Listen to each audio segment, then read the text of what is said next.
présent, retrouvons Gabriel Guélin-Lemami pour la traditionnelle revue de presse, une revue de presse axée sur la transformation locale du manganèse. Bonsoir Gabriel. Bonjour.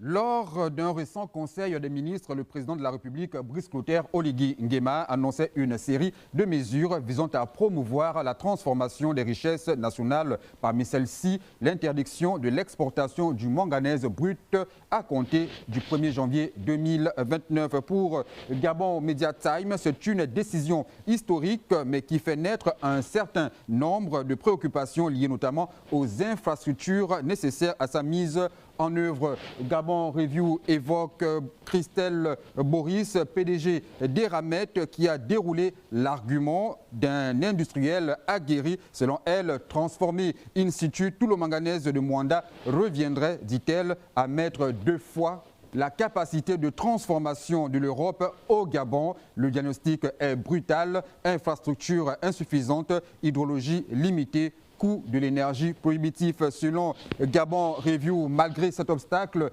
les autorités restent confiantes sur certains volets. En effet, les projets de barrages hydroélectriques en cours laissent espérer une augmentation significative de l'offre de l'énergie, et ce, dans les 2 à 3 prochaines années. L'Union, le quotidien national, souligne que, surpris par les propos de la présidente du conseil d'administration du groupe Eramet, Christelle Boris, au lendemain de la décision du gouvernement de suspendre l'exportation du manganèse brut d'ici 2029, la partie gabonaise n'a pas tardé à réagir. Le journal précise que dans cette logique, l'ancien ministre du pétrole et ancien responsable de la compagnie minière de Logoué Comilog de 1995 à 2011, Marcel Abeke, confirme qu'il n'y a pas de raison de s'inquiéter sur la capacité d'un pays comme le Gabon souverain de mobiliser les moyens qu'il faut pour rendre faisables toutes sortes de projets. Gabon Review, dans ses colonnes, précise que le ministre des Mines et des Ressources géologiques a d'ores et déjà ouvert les discussions avec les différents opérateurs du secteur du manganèse.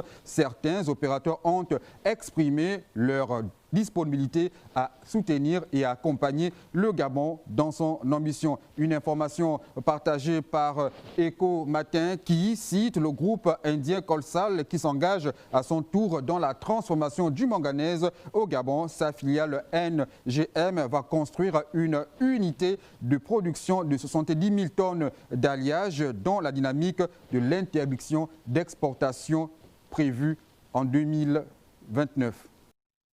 Voilà pour la revue de presse.